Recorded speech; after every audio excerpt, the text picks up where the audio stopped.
Hey everybody. Still kind of ill, but let's go for it. Lude. Lude. Dot dot dot. Everything working? Yes, it sure is. I should have checked that first. History class is bland, as it usually is. Rockling continues prattling on about some sort of historical event. She's a history teacher, that's what she's supposed to do. Most of my attention is on Olivia.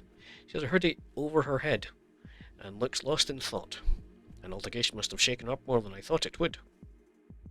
Sorry, what? That altercation must have shaken her up more than I thought it would be. Part of me wants to ask if she'll be okay, even though I already asked 3 times already. The last thing I'd want to do is prod at her. It's enough, class near its end, and Olivia uses her accommodation to leave class early. Besides, we can talk about it after school if she wants to anyway. The more I think about it, the more I realise that I had my first real confrontation with a bully at school. I heard once that when you get into a fight for the first time, you throw it from the adrenaline. No fists were thrown, but I feel about the same right now. Wring my hands together and try steadying them. I'm a wuss. I stood up to Mia with Olivia, and I end up in this mess. I knocked my glasses.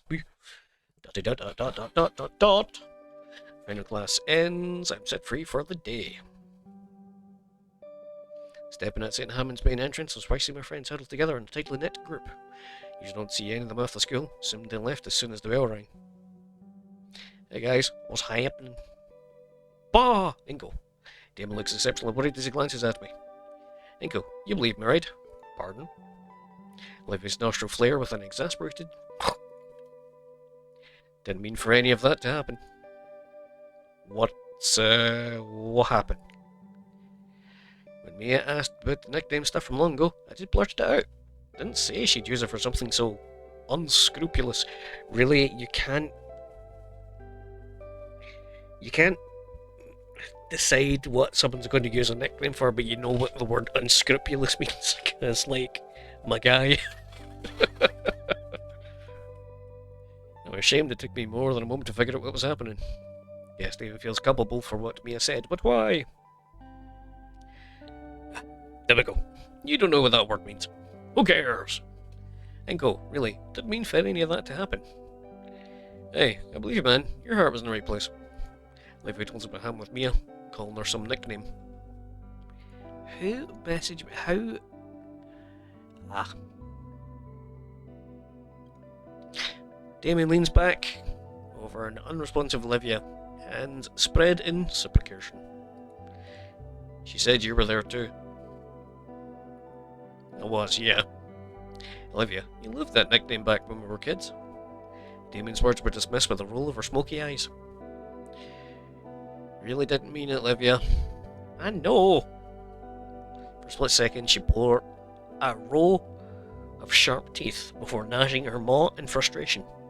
Olivia's nostrils flared out in a huff of hot breath again, and I could practically see everything from her day finally beginning to weigh on her.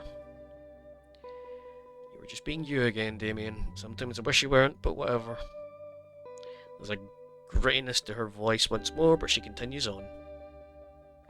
She holds a canteen up to her lips, but drops it immediately. Empty again. The grit in her voice is back, but she presses on. And the nickname was just that. A nickname. I don't want to hear it again. Especially from her. And especially if it's just to get under my skin. Olivia stares at Damien for a while before breaking contact to glance at Liz and I. Why not? Wait, did I say that? Why did I ask that? It just kind of came out. Liz notices Damien still organising his thoughts. Seeing as neither of the others are going to answer coherently, she sighs. I wasn't around for this, but when they were freshmen in middle school, Damien and Olivia would take the bus every weekend to an arcade in the city. Guess he came up with a nickname around then and it stuck. That was half right, but I didn't come up with it. I brought a chunk of change for us to play stuff with each other. A match on just about anything, there was a quarter. Probably still. A match on just about anything, there was a quarter. Probably still is. I don't think I even won once. Once she stood to win something, it's like a switch went off in her head. Never seen Olivia get like that. Some of the teenagers were watching too, they saw everything. A couple challenged her and ran out of cash, and sure enough, she ended up cleaning the house all afternoon. It was all she'd talk about at school all week until we could go back for more. Only took like a month for her to be recognised as a local champion. Sometime along the way, people started calling her Hot Wheels. Don't remember really who or when, but I know it's proof she's got that fire in her.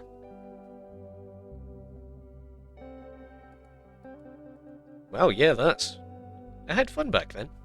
Guess I forgot what I was supposed to bring up. I wasn't supposed to bring that up. Have things really changed that much? You did it. Again. Sorry. Just can't help yourself. But you're right. The best time of my life. The name Hot Wheels belongs to the 10-year-old me, not the current me. That's a great story. To be recognised so well you got a cool nickname. Sounds amazing, being a champion. Being a winner. Well, the disdain for the title. I'm not. What? I'm not a winner anymore. Because you don't go to the arcade anymore. There's the one I'm thinking of, it's only like half an hour away. Olivia looks at Liz, she bit my tongue there. Olivia looks at Liz like she just recommended everyone to watch the newest Netsticks anime. Well, the story's on to go by. I'd like to see you be a winner again. Olivia's breath seems to hitch for a moment. And I'm sure these guys want to see it too. Damien's the one who dragged you to our lunch table all this time, right? Look at him. Nearly keeled over because he's afraid of losing that part of you. And Liv? I think I'd like to see why you and Damien are really close friends. Yeah. Just as quickly as I gained a bravado to speak up, my words left me immediately. I think I accidentally put Olivia on the spot here. Whoops.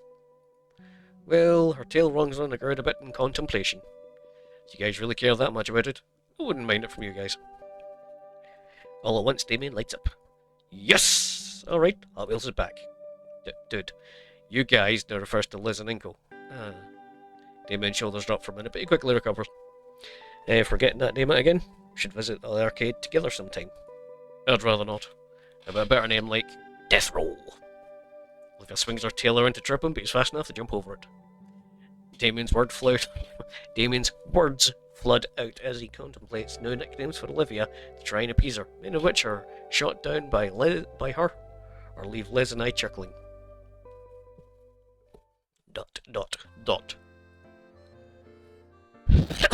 Excuse me, sorry. Gradually our giggles died down, the four of us chatted a bit more about the day in general. Eventually, Damien and Liz headed their respective ways, with Olivia deciding to stick around. Most of the school was filtered out for the various homebound rides or their after-school activities, leaving Olivia and I alone. I'll roll with you. Really? I don't mind, of course. It's nothing. It's only a few blocks away. Besides, I'm sure someone would beat you up and take your lunch money if I didn't. Plenty of time to take the next train, so the two of us take it easy. The sun finally managed to break through the autumn clouds, making the walk almost unseasonably warm. Man, I thought the last day of summer was weeks ago. It was. I don't mind it staying warm longer though. Feels pretty great to me. Olivia gives her chair an extra hard push, letting herself glide by unaided for long enough to stretch her arms and bask in the sunlight. I might have figured you'd like the heat. Oh, why? Because I'm a dino? No, not like that. Yeah, just plain. Relax. You're pretty touchy on that stuff, aren't you? Two of us finally make it to the train platform, nestled as it is off the main street. You can see the train a few blocks away. Our walk timed up with its arrival perfectly. Just think it's important to be educated is all. Even if you're, the only human at our school? Olivia flashes me a cheeky grin as my train pulls up. Gotta admit, her mischievous nature is a little infectious. As the train doors open, I leave Olivia with one final jab, something I know she'd appreciate. Wherever you say Hot Wheels, neatly dodge it away of her slashing claws. Steps firmly on the train, and call you son of a bitch! You get back here! Oh, you're getting battered the next day, mate. As the doors thing shut behind me, I could see the irate, still blushing Olivia waving her fist at the train begin to pull away. Still giggling, I managed to squeeze myself into that seat next to a yellow-scaled woman, smelling faintly of hot dogs. You know, I might pay for that comment later. The look on her face was totally worth it.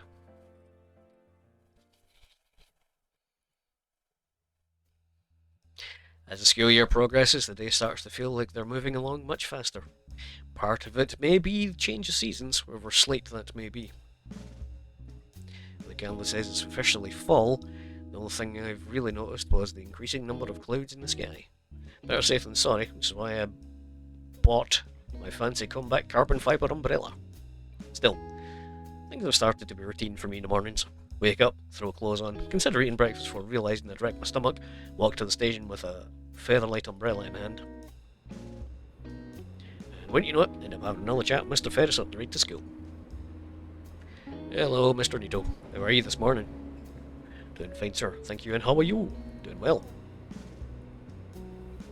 Niece told me over the weekend you and Olivia were in a predicament of some sort. Yeah, Olivia's been picked on by someone. It's not a problem.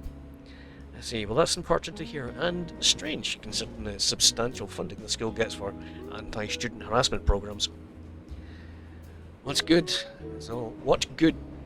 is all that tax money if classmates are still ragging on each other? If it means anything, Olivia knows how to handle herself. I was there to support her. That's fine, but the issue is this sort of thing shouldn't happen to begin with. No, it shouldn't, but it still does, no matter how many anti-bullying seminars you get. That said, Liz has gotten somewhat enthusiastic recently regarding Olivia, surprised by how animated she's gotten. Ever since I get together at Randall's place, I think. I'd wager you have something to do with that, no? Maybe a little. It was certainly rocky in the beginning, but we've been warming up to each other. It's nice seeing a different side of her, even if it is brief. I don't know. Can I take credit for that? We all have unique chances to make a change, Jinko. If you're good at grasping them, that in itself is something to be proud of. How do you know it's really a chance to do anything? Unless at a deep, reverberating chuckle. Well, to flip our usual script and let you in an old phrase, a friend of mine once told me, you see a fork in the road, take it. Yeah? Thanks, Mr. Ferris.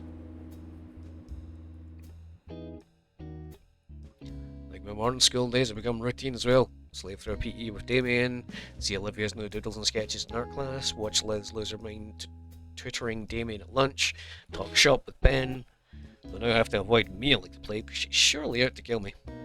All said, I think Sir Hammond has been my best school experience out of... I've lost count of how many times I've moved. Must be the fresh head trauma. As for today, it's been raining pretty often recently, so Coach Solly made us play more dodgeball in the gym. Mia was definitely gunning for me with the way she launched them at me with her speed of a catapult. I rest in the Adakin's class, popping my spine against the curve of my chair. Apparently today is a short day because of some assembly, so the period will end much earlier than usual. It also means we got most of the period to slack off, do homework. Glance at the desk next to me and hopes of catching Livy's artistic masterpiece when I know she's not drawn, instead only fidgeting. Livy, you seem a bit nervous. Everything alright? Sorry, it's just that I've been hearing rumours that the school's shared drive might have been corrupted. Really? Yeah, how would something like that happen? Not sure, but I'm scared that might have messed with the art contest submissions. I think you should check out your entry on the website, just make sure it's okay. Technology, don't fail me now. With urgency, I take out my phone and type in the website. Fast fingers lead me to the art contest. Kinda slowed and bar go any slower. Finally, the page loads up and... Oh. Submission's been closed. What? Hold the phone up for Olivia to show the page. Submissions have been closed since voting started last week. Oh. Sheesh, I thought Mr. Ian Dakin had spooked me. Olivia's seized up. It's quite reassuring. With the submissions closed, there's no chance of any hacker messing with them. Olivia doesn't seem convinced, still drumming her fingers on the desk. Hopefully she'll feel loads better when the preliminary winners are revealed. Speaking of which, when our bell sounds and the class begins to pack the things, the attacking corrals everybody into a single file line. We have an assigned row, so stick together. Before I join the rest line, look back at Olivia, seems to be stalling. Come on, I'll walk with you. Seems to stir something in her, she glances at me while hastily shoving her notebook in her bag. Yeah, I'm coming. As we head out the door, I notice Olivia shuffling her hoodie a lot.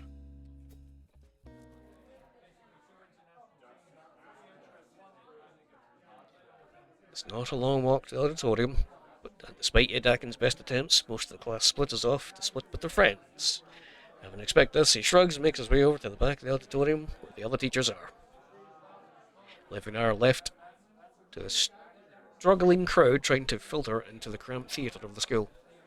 Gonna be difficult finding some seats. It's fine, I have a spot.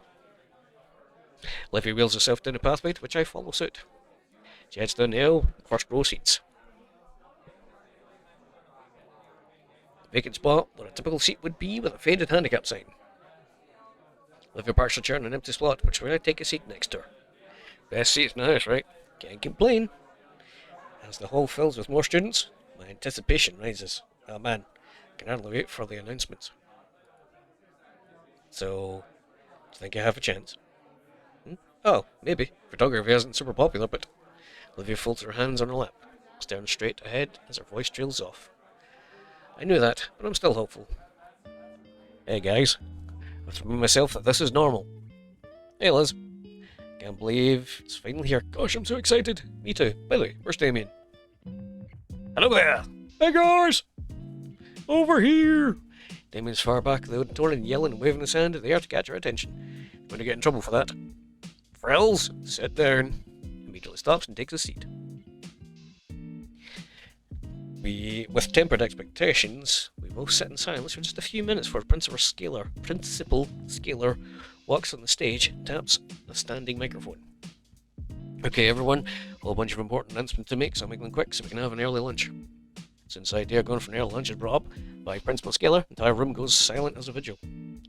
Guess when it comes to early lunch, serious business. Over the next 15 minutes, Principal Scaler goes over important events coming up in the school year. Most I would consider standard things like pep rallies for sports teams or bake sales to fundraise for upcoming field trips, and even something about new clubs being formed such as Japanese Animation Appreciation Society. Not the best acronym if I had to say. Japanese Appreciation Society. JAS. I guess, I don't know. Otherwise it's mostly boring housekeeping stuff. When one got right down to it. I almost wonder why such announcements warranted an assembly when mid suddenly shifts when Scaler begins the next big announcement. Now that we got the main stuff out of the way, saved for the best announcement for last. St. Helens proud to announce the 5 semi-finalists for the annual Fresh State Art Contest. Cheers and applause roar. Cheers and applause roars. Loud enough to make my ears ring. The line if I said I wasn't also excited for the real just who'd made it to the semi-finals. Maybe I was giving myself a bit too much credit, but I really wanted to be among those. I can almost taste victory. Turn to face Olivia and prepare to cheer alongside her. Stopped my track and noticed that unlike the rest of her peers, Olivia seems uneasy. Scared even. Before I can ask Olivia why her sudden change in mood, Scaler continues with the next words, cutting my train of thought. Here we have the semi-finalists. Pieces of the 5 skilled students who had beaten all other competitors came up, followed by the names of the victors right above them. Alas, I see no photographer's mission in sight. At least I give it a shot. Oh man, I didn't make it in. Liz's neck drips down like a melancholy noodle. Can't help but feel pity for the bummed out Brachiosaurus. Check my phone, I see. Tell Liz to come back here, bro.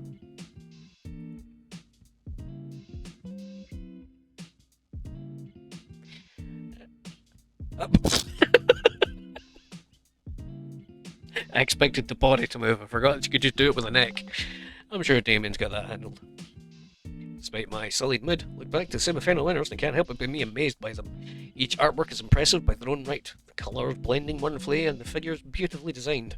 It's easy to see why these were voted as the winners. Last one especially catches my eye. Scenic landscape with a setting sun looking stunning. If not for the slight stylization of the skyline and fantastical colour palette, it would probably pass off as a real photograph with some filters pasted over it. I am no art critic yet, but if I were, I'd label it as a masterpiece and easily best out of all of them. Let's give the winners a big round of applause. Auditorium fills with unusual clapping, one would expect an event like this. Polite with an underlying tone of disinterest. The one person felt compelled to constantly make a piercingly high whistle. Damien. We will be displaying the winners' art pieces in the room in room 237. You're welcome to view them during lunch. Oh, neat.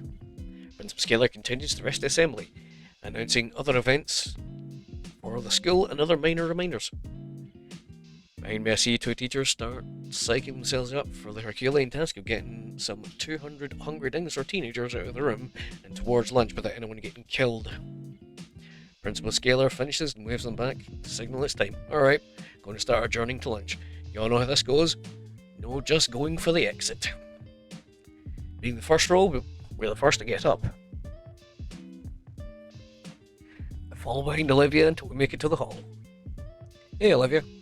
Stops and turns a bit. Still anxious about the sight thing earlier? She looks a little pale. Want to check out the winning paintings a bit more when I come along? She considers for a moment. Nah, go on without me. I need to use the restroom. Aye. See you at lunch table then. Olivia nods and starts off down the hall, following the flow of students towards the lunchroom. Let's see, Principal said it was 2:37. First thing I noticed walking into the classroom is the amount of people checking out the gallery. I didn't expect it to be filled with a brim with eager students. There's a decent amount of people here. About a baker's dozen or so. Maybe more will come when they finish up their lunches. Well, I'm here now. Let's take a look at the lucky winners. The pieces are all set on easels at the back of the classroom. Some desks and chairs are moved closer to the front to give each its own space. One by one I take a moment to give each canvas a thorough review. The auditorium screen really didn't give the art justice, because now I can really take in the detail of each one being up close. The colour palettes, the brushwork, the subtle nuances. Yeah, I can definitely see them having a good shot at getting the first prize. Now, it's time to see the one I've been eager to take a look at since it was first shown. Pretty. From what I recall from Mr. Iadakin's lessons, it's made with acrylics, explaining why the colours of it seems more vibrant. It stands out in defiance to the other paintings in the contest, most of which were either violently absurdist or meaningless and muted still lifes of ordinary objects. It stands out in defiance to the other paintings in the contest, most of which were either violently absurdist or meaningless or muted still lifes. Okay. It's a meadow of mystifying colours and organic lines, drawing the viewer deeper into the piece. I feel as though it would be a place I'd wake up to within a fantastical dream. There's no rigid structure or forced metaphors here, just a fantastical merger of creative expressionism and real-world beauty. I feel my fingers itching for a familiar rate of my DSLR. This is a piece that I want to immortalise in my portfolio. Hands down the winner of the contest in my eyes. Simply must find out who makes this. Looks like this breathtaking show of artistic was created by semi-finalist winner Incognito, 12th grade. That's a problem. Ingo, glad you swung by. Looks like mine art contest entries. They'll just saying Hammond's artistic programs were unparalleled. That's not mine. What's not yours? I tried to say more, but the words wouldn't leave my mouth. Ben's eyes follow mine to the bottom of the painting in front of me, which he makes the same realization I do. Ingo, you didn't paint this? Did you paint this? I had no idea your style was so developed, so humble if I had known. That's not my entry. It's not? No, mine was a photograph. What's your name doing in this one? Some kind of mistake. A million scenarios came to mind. They must have got the wrong name somehow. If they did, I think the real artist would have come forward by now. Submission's website must be hacked or broken. Our school checks for stuff like that. If it was, we would have known by now. Then, sure you didn't submit someone else's piece by accident? Of course I didn't. Why would I do something like that? You're the only one who can log into your account, Inco. Suddenly, everything stops. My account. Did somebody... Look, relax, alright? We can get this sorted out. Just don't panic. Ben lowers his voice. Inco, just to be clear, you didn't get a bit of extra help, right? Ben looks at me through the edge of his glasses, eye to eye. There's some real stakes in this contest. Cheating is taken seriously, especially fraud. The words echoes around inside me. Fraud. Makes my bones chill. There's ingenuine faker, liar, they're all bad in different ways, but fraud is dripping with frigid condemnation. No, I swear, I submitted a photograph. Ben relaxes his shoulders. Alright, just making sure. Sorry to alarm you. It's perturbing he can usually go from deadly serious to jovial like a flipped switch. You gonna be alright? Sorry, I need some air. Feel free. I'll let Scalar know. Thanks, Ben. No problem. Take it easy. Nyum. Ben offers me an earnest smile, waving at me to steps out of the room down the hall. After some time I follow him, shambling down the hall, I try to make sense of what just happened.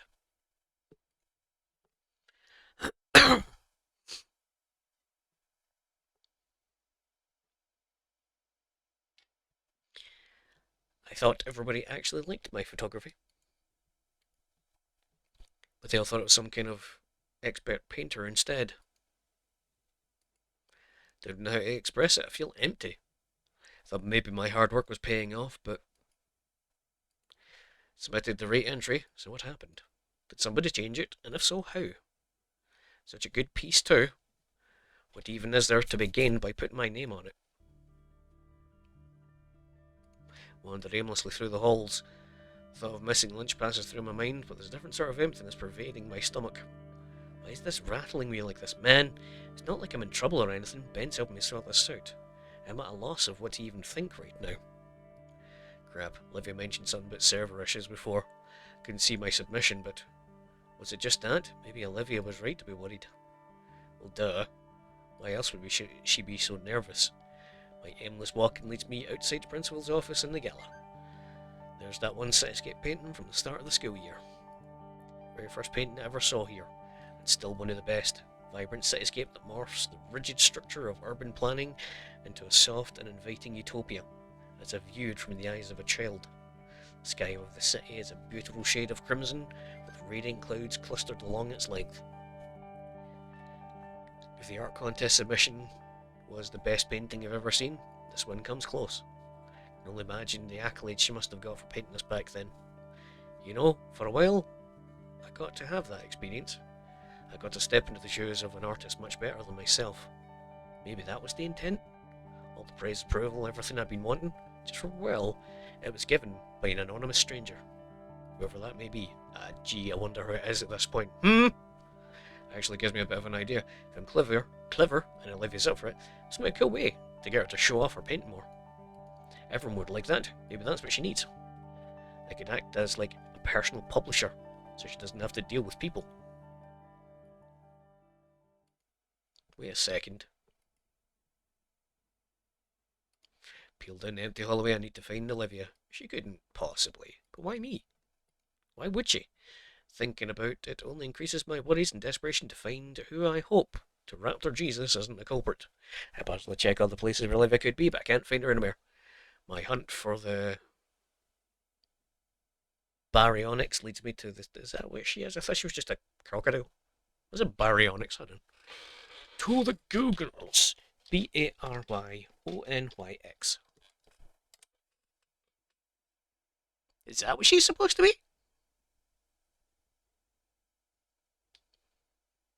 Well, I mean, I guess she is a dinosaur. I just thought she was an alligator. Huh. Alright. Alright. Anyway, open up my thing again. My hunt for the baryonyx leads me to the second floor of the atrium. Feels like there's a brick in the pit of my stomach as I internalise my current situation. Soft pattering of rain hitting the window grabs my attention as I see a glim-covered Volcaldera outside. My eyes wander along the school's pathway covered in mud thanks to the earlier rainfall. Wait a minute. Those look like tracks in the mud. Burst through the main entranceway and I'm met with a feeling of droplets on my head. Outside, a dark overcast has rolled in. Forecast called for an on and off rain during the day, but pretty gnarly clouds. Makes it look almost dusk. What am I wasting time for?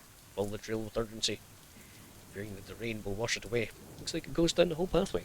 Ignore my clothes becoming progressively damp, and the water collecting in my shades.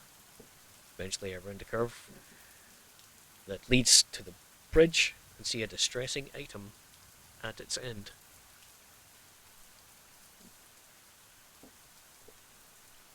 A wheelchair. Olivia's wheelchair. Empty of the occupant, pulled at its side. May fear grips me born from mental imagery provided by that sight.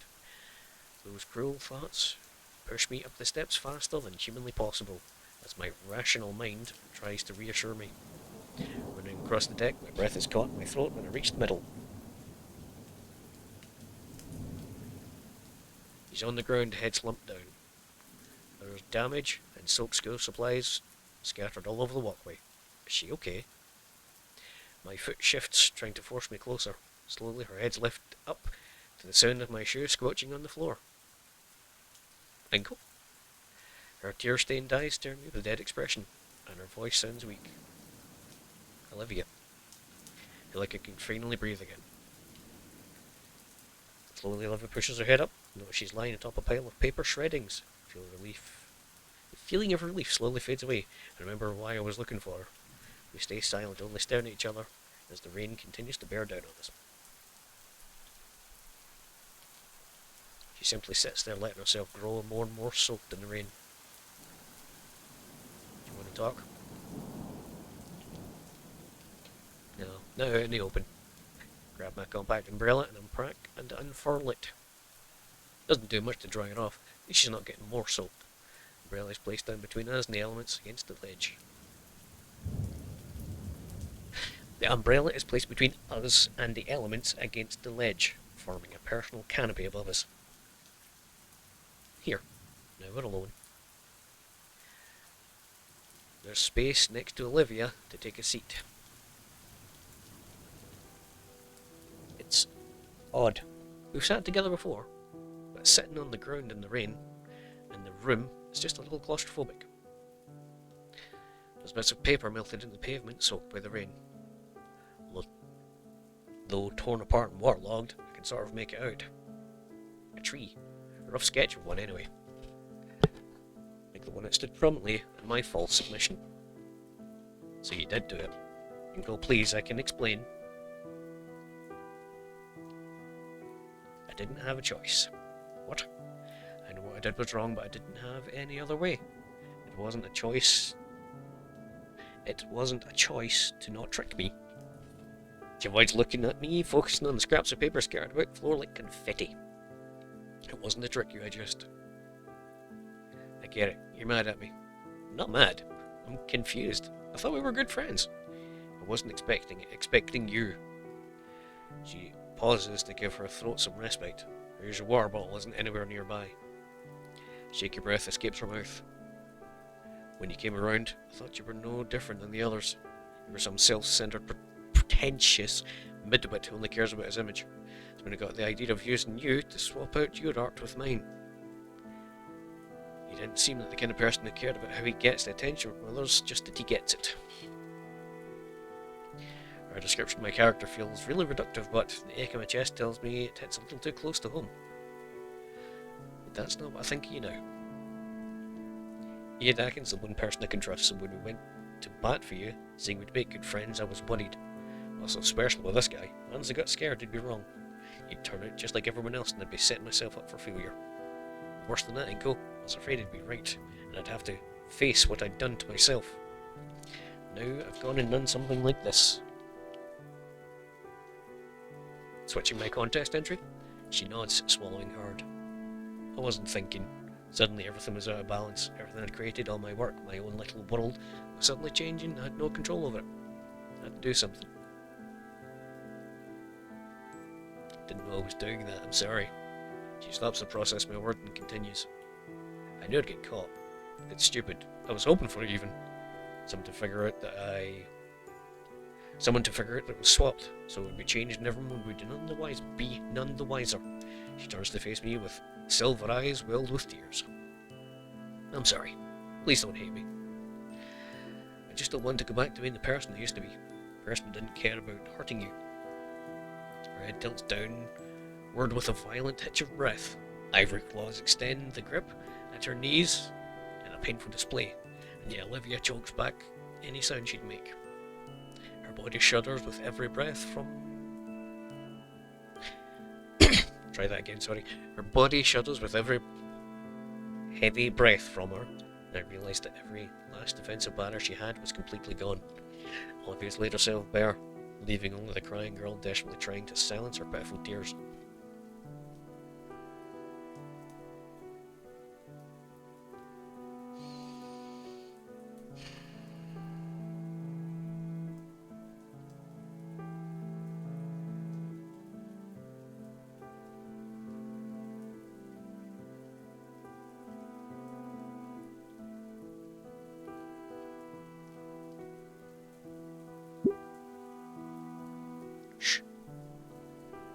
indecisive, okay? I hate myself for thinking this, but she doesn't really tell me why she did it. Don't want to push the issue too hard, but if not now, when? Just want to know, why go through all the trouble? What were you trying to accomplish? I immediately regret my words as the pained grimace in her face drives home the mistake she's made. Even if I'm in the right to ask, I feel like the villain for pressing her. Out of respect for Olivia's feelings, I stand steady. Because to back down would be to denigrate her, like all those people in the past had done. To see what people thought of my art without knowing that I was the one who made it. Why would you want that? Isn't it obvious? It's almost the same thing. Her voice takes a deeper pitch. Oh, why, you're so talented in spite of your condition. This time, it's higher, shriller tone. Amazing, it's like you aren't disabled at all. Her voice returns, this time weighed down with contempt. For all their kind words, I always come back to those empty platitudes. Never felt like they cared about me or my interests. It was just blind praise, because I'm doomed to never measure up to the same level of expectations. The worst of it came when I found out I couldn't even fail on my own. The sound of her talons tearing more paper on the floor enhances repeated words. Even when I intentionally do something wrong, someone's always there to pick up after me, but assure me as good in certain lights. She rips more of the page with every sentence. There are just old sketches from throughout the year. Nobody else has to live with that paranoia. And every positive word spoken or action taken to help you is out of someone acting out of obligation or insecurity. Got so bad at one point I was almost being forced to accept these freaking accommodations. I just ended up. She drops what remains of the pages unceremoniously, cutting everyone out. Never going to come out on top, never going to be allowed to fail. No one's allowed to feel anything but pity for me when they meet me, and guilt when they even consider not just giving me a free pass. Nobody has any agency, and that's just how things are. Bell rings in the distance, signaling the end of lunch. Within my mind I can vividly imagine the sounds of our classmates grumbling complaints as they shuffle to class. Instead, choose to listen to the rain. How the soft pitter-patter of droplets land atop my umbrella before slipping gently to the ground around us. Internalising that sound alongside the dimmer ambience and overall wetness has turned the tiny park I'm accustomed to into a near-alien locale. I wonder to myself if this is why Olivia came out here. In a small way, all of her work seems to revolve around average places but altered with unnatural and beautiful overlayings. Created from familiar, yet adding to the fantastical. I look over to Olivia, who also seems to be lost in thought. That does sound pretty tough. You gonna be alright? Nah. Honestly, that's only the start of it. But I don't want to. No. You want to know, right? I want to tell someone. Anyone. Right now, it's just Dakin. I'm sure he's sick of it. Right? This crap even affects my family. You see, likely you don't think they are. They aren't, no. I can't change that. You're right, I should be more grateful to them. But at the same time, I know all too fucking well I could just hang out at the Paint's house for as long as I need after graduation. They're just too nice and not.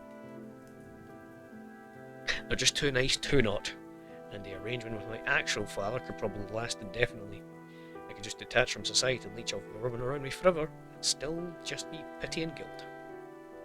You saw them at the pool party. They love you. I know, and I hate it. I want to love them back, I just can't. Not now. I've already wasted so much. Who am I to suddenly turn around in my last year? When I just get out of their hair, not waste their time anymore. Otherwise, I'll be the one hurting them, wasting all their patience and kindness for years like I already have. And I'd never be in the wrong.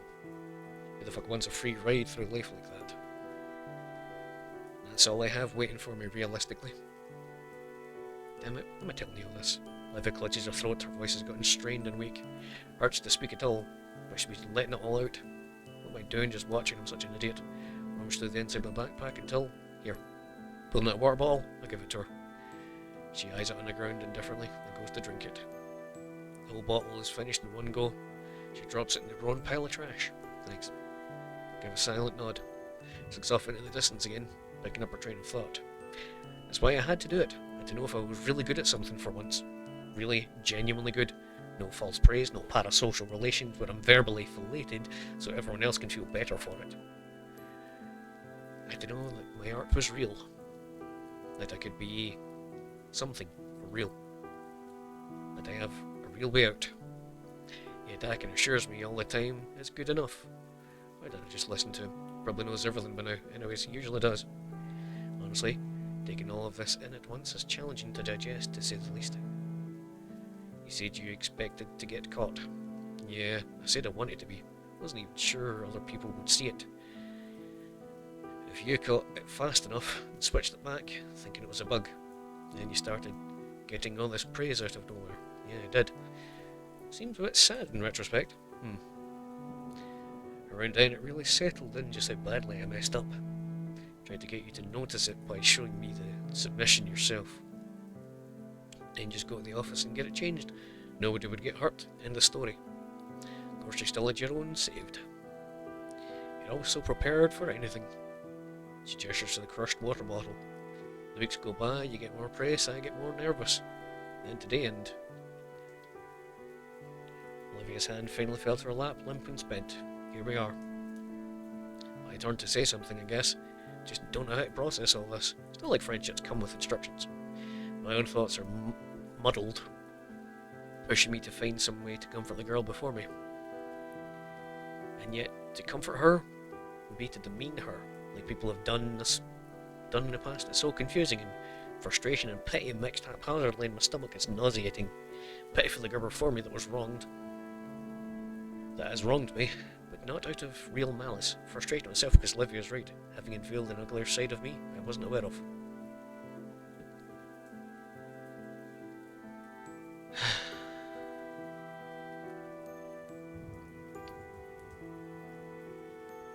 Pity is poison sometimes, man.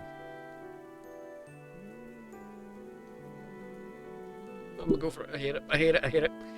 My thoughts land on what Olivia said earlier in the conversation. Gonna tell Principal Scalar? Olivia flinches a bit. The principal? Why? About what you did. You said you expected to get caught. Can't tell them officially anything but that. Olivia shifts uncomfortably on her spot. Why not? They found out, it's all over. Isn't that a bit extreme? Honestly, it would be the end for you too. My turn to flinch. Olivia's getting worked up again. Now fear starts spiking through her eyes. I don't need to ask. Olivia answers anyway. You didn't talk about it until now. After it's nearly guaranteed to win.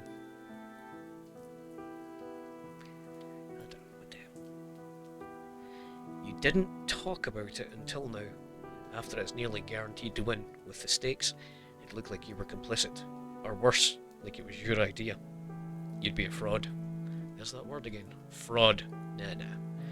That word, all over my record in senior year, I'm about to have to find a career. Fraud. Even so, isn't it the right thing to do?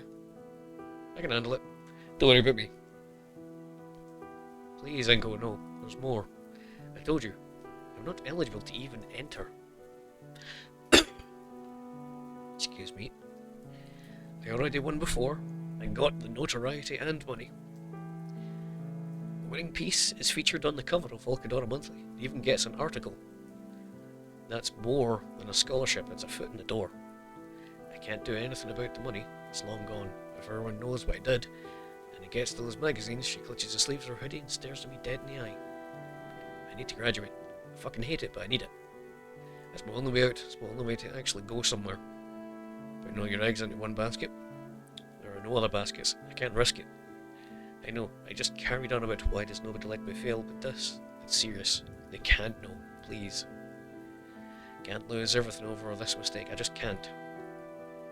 Fraud. God, not that, but isn't it? Olivia grabs the side of my jacket and yanks herself close. Oops. Motion dips over the umbrella over. It slides a few feet away in the breeze. Makes her almost lose balance and fall over onto me.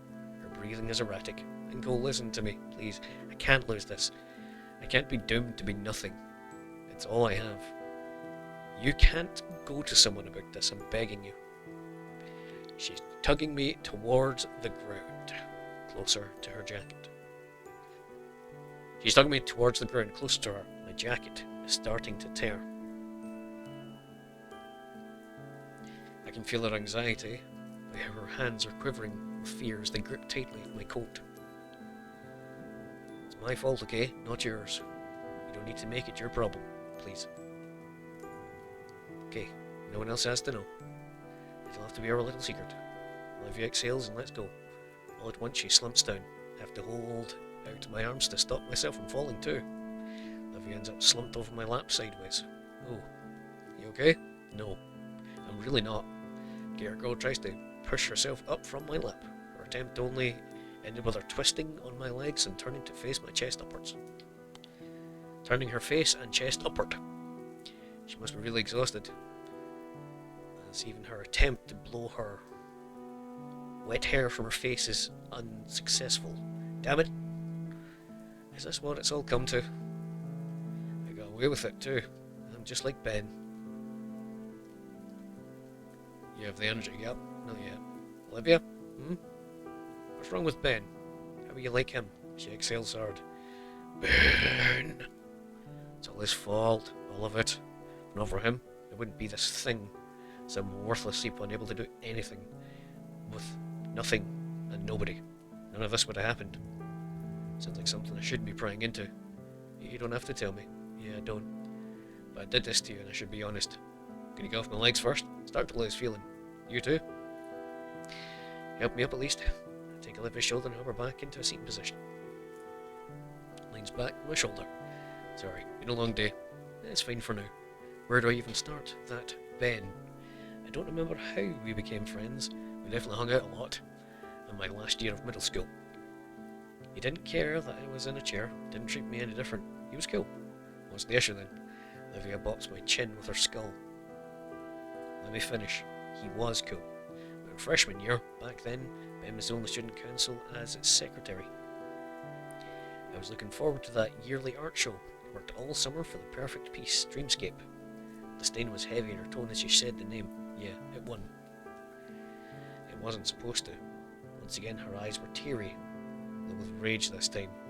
My mouth clicked shut as she glared at me. Her eyes closed, and the tone was once again sorrowful. Ben started advertising himself as my friend like it was some part of his own personality. The sigh that escapes her carries her years of repressed anger. Even his friends started doing it too. Like being around me was an act of charity that made them better.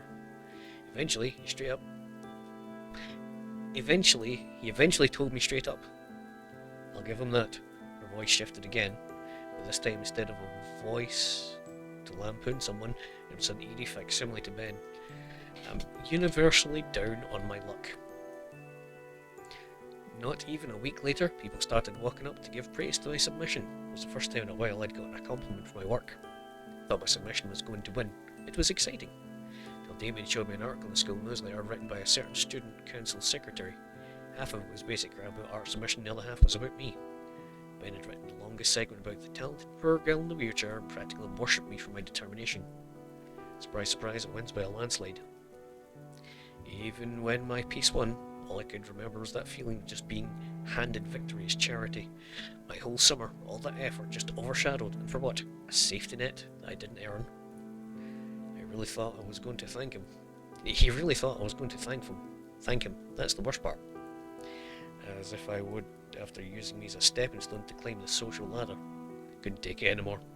I told him to get out of my life and just gave me this look. I'll never forget it. Genuine confusion, like I was an alien for being upset. But what he said, it's your only chance at succeeding out there. I wanted to just give it all up. By then, the money, exposure, his fucking safety net, I just took it. He was right. He was right and I hate it. I really, really, really fucking hate it. So that's what's between Ben and Olivia. I figured it was something, but yeesh. After that, I just couldn't. I shut everything out. Everyone out. Everyone was fake. Everyone didn't want to know me. Just what I exist as. Even my own family. Hell. It's all his fault. All of it. Well what? That's it. That's the truth. I just want to graduate and get away from here. From him. He ruined my life. Because of him, I'm not Olivia. I'm Olivia the poor sad cripple. That title is forever fixed to my name. Man, that's not true. You're right, it's not. You're Olivia. No, that's also not it. I'm not Olivia. I'm God's funniest joke. There's the umbrella back over to us. Goes into the spot propped up between us. recreating the canopy shielding us from the elements. Olivia looks at me to gauge a reaction. It was a sort of speech given by someone that's had years to think about and hold it in. And it was one she's been waiting to give anyone willing to listen. If she could just trust them, all of her pent up angst against the guy that ruined her life. At least at the moment, she couldn't take it anymore. Can't get much worse than this for her, but she trusts me. What she needs to hear right now is...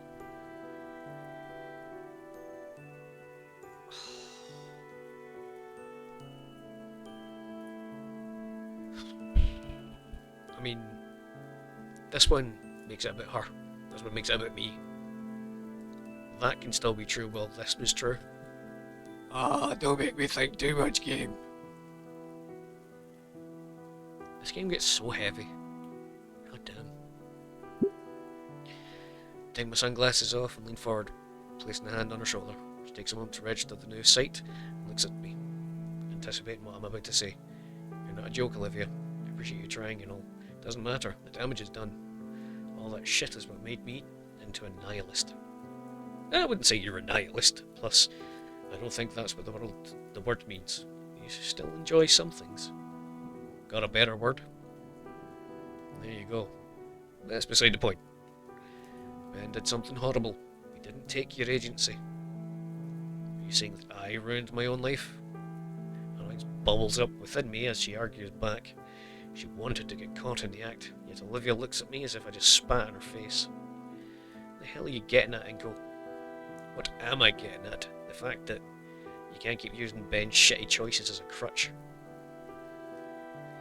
You need to take responsibility for your own life, who you are, and what you want to be. My words catch Olivia off guard, and keep coming, unbidden now. You say that you're a nihilist, yet you draw these amazing pieces that reflect these realistic fantasy worlds. You say that no one wants to know you for you, but you know you have the pains, Yadakin, Liz, me. Can you really blame any of that on Ben? Even the art contest, Ben didn't yank some evil string of fate to make you swap out the submission. You made yourself do it. I know it's hard. I have trouble with this too, but please, for all of us, take responsibility for your feelings. Damn it, mouth. My tirade has left Olivia staring at my mouth hung open, aghast at what I had said. I hissed in realization and tried to backtrack. Sorry, that was... fuck you. Stopping completely, Olivia's head raises from my shoulder. She glares at me. Her eyes are heartbroken. They're enraged. They're looking for something to lash out at. But they're trusting. Fuck you for being right.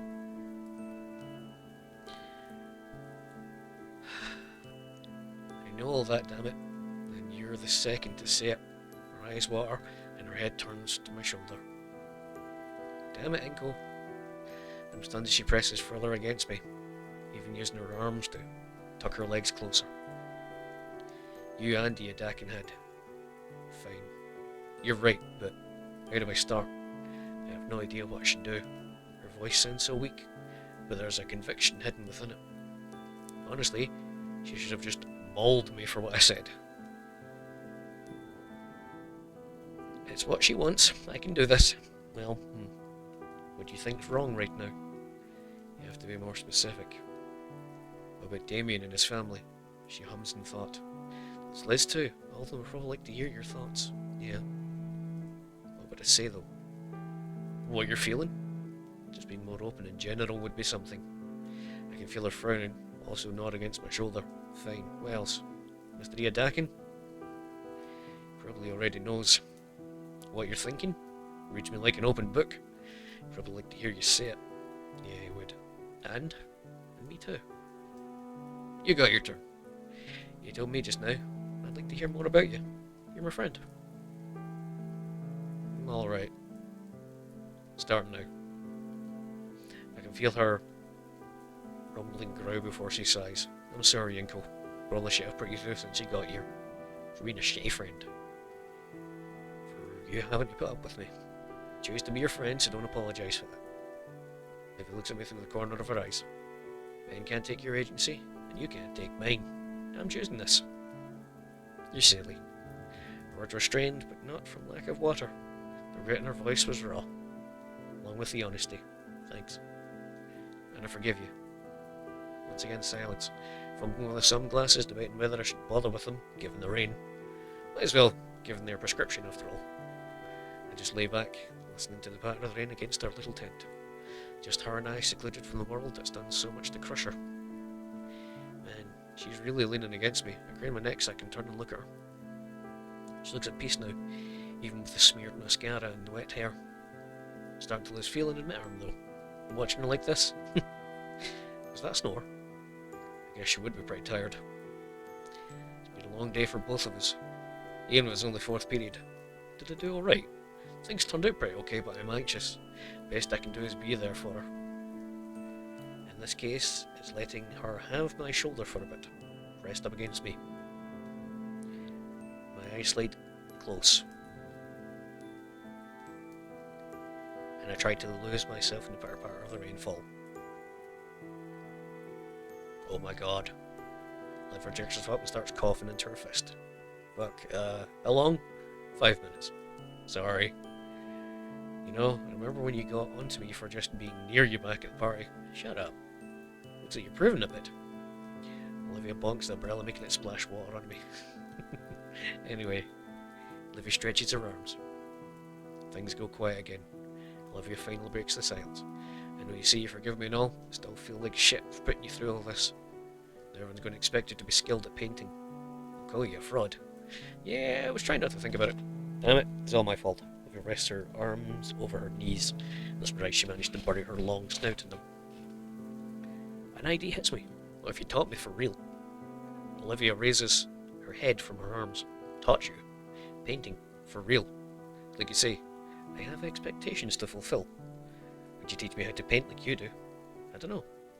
Tell you what, forgive you if you teach me. You already said that. Olivia looks down in contemplation. Alright, I'll teach you how to paint. You should know, I'm a lousy teacher. You've seen my work in class. I'm a lousy student. Got a feeling it'll work out. Don't make it weird. Yes, Professor Halford. Stop making it weird. Chuckle as I'm playfully shoved by her. After that, everything was said and done. Things became quiet. Beneath the solace of the umbrella, we relaxed together, at least until Olivia began shifting uncomfortably. I sit and watch as she takes her calves and shifts them to her side in one hand. Her tail comes around and presses into a paper-filled floor before her. Keeping her upright, she starts to lean forward. Finally, with the strength of her tail in one arm, Olivia lifts her hip from the floor and swings her shins fully beneath her. She smiles and kneels over me. You just going to sit there? I was gawking stupidly.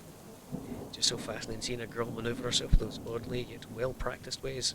Kind of jealous, actually. Wish I'd able to do some things she could. Press my hands down the floor, I push myself up. Don't know why. Thought I had to stand, but instead I shifted myself into a kneeling position too. Face to face now. For a split second I feared to burst as Olivia drew me into a hug. I don't know what she would do, but this, I like this. How strong her arms are, the wrapped around my chest feels exceptionally tender. My own arms have enveloped her, returning the embrace in a similarly soft way. And as her arms loosen, I draw back, though I don't want to take my hands off her. That was nice. Don't make it weird! Sorry. Sound of rainfall hitting the umbrella, my ears suddenly pick up the noise of what sounds like squeaking. Look down and see there's some shuffling in Olivia's pocket. A little beast emerges from a hiding spot with a squeaky yawn, to which Olivia offers her hand for it to use as a platform. You little guy, nearly forgot about you. Have a nice nap. That's a rat. Alright, you haven't met each other. This is Guts. Guts, me Tinko. Hi Guts. Upward wave apprehensive looking rodent. Olivia lifts Guts to her shoulder gracefully, like her hand is an elevator to him. You brought him to school? Well, yeah. I needed him today since, all that crap happened. She gives Guts a few scritches under his chin. I bring him sometimes when it gets rough. Nobody noticed? You haven't. Touché. Yeah, Dakin did once. Just told me not to let him run around the school, otherwise it would be considered a health hazard. The tardy bell rings out in the distance. We're late for our next classes. I'm sure Dakin will understand. We should probably get back. Here, hold this. Give Olivia the umbrella, so she and her rat can stay dry while I go fetch the wheelchair. The achievement as Gator Hugger. You did the thing! By now it's settled some into the mud. The wheelchair has definitely seen better days. Dusting the dirt, pulling water best I can, make my way back. Thanks. She offers the umbrella back. and make sure to hold it above her. Keep the wheelchair steady with one hand as Livia climbs onto the seat, using her tail to keep herself up. We stand in the rain and silence for a moment, only sharing content glances. What do we do about the contest now? It was a good question. Ben was there, saw my name in the painting. He already went to tell someone. Like you said, no harm, no foul. What about your own submission? I ruined it. Scratched the back of my head. Wouldn't have won anyway, it's just a picture. I thought it was pretty okay. Hearing those words from Olivia sends a strange flash of heat to my face. It's not unpleasant, but again, those honest words from her really do cut through me for some reason. Thanks. Led Squeak draws my eyes to Guts as he stands atop Olivia's shoulders. You too? A wry smile stretches across her revealed face. I think it means Guts is saying it's actually so. Aye. Come some slack, Guts. Inko didn't have any time to make anything for the contest. Got some high standards. Yep, that's why I've got so good. The sheer absurdity of it. I don't know which of us broke first, but our laughter fills the air, heard only by us as the rainfall cuts off all of the noise. Now what? I don't know. I don't want to go yet. Still pretty worn out. Smile crosses my face as a wicked deer comes to mind. Well, too bad. What? Walk around behind Olivia, grinning like a mad idiot. What do you do, Enko? Her head tries to follow me as I stand right behind the chair. I figured that pushing your chair around is really tiring. How about I help you? Olivia blushes and looks away. Fine, but just for today. Returning to campus was certainly awkward. Passing by shut his looks. Not the most common scene to see a girl in a wheelchair just rolling on in a sopping wet, trickling mud in. More likely though, it's because said girl had taken to use an umbrella to hide herself from those looks. She was extremely red in the face. It was a conundrum. Drop the umbrella, let people see her. Keep it up, draw more attention. I shall name it the Nito Theorem. She's going to kill me if I ever attempt to polish it. But making her way back to Olivia's current class, she simply shook her still concealed head. Didn't really have much of a choice from all I knew. From all that I knew of the girl, her last classes were all on the upper levels, and she was possession of the elevator key. Now was possession of the weakest knees at St. Hammond, at least according to Coach Solly. So I wheeled her to my current photography class. On the way over, she kept bending her head back and peeking at me, like making sure I'm still there. Knocking on his closed door, Pterosaur Professor didn't even bat an eye at the poorly hidden girl. Simply stepped aside and let us through. Ben was looking our way, but I chose to pay him no mind. After everything I heard, Olivia didn't even register he was there. She simply rolled herself back to the back of the classroom and through a door, what I'd always guess is Mia Dakin's supply closet. You know what? I'm an idiot. It's a dark room, isn't it?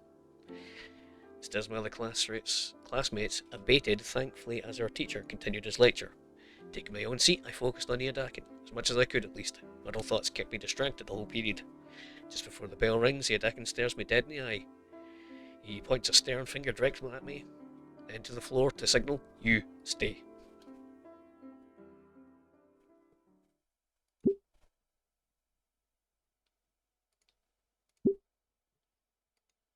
I think I done. I think I done good there. I'm going to leave it at that. This is where we're gonna leave it now. Sorry for getting emotional. That was really sad. That made me feel feels. And the achievement gave me a giggle. You done the thing. Anyway, cheers for watching, folks. There'll be more soon. I don't know if I'm starting to get better. It seems to come and go in waves, but I'm doing my best.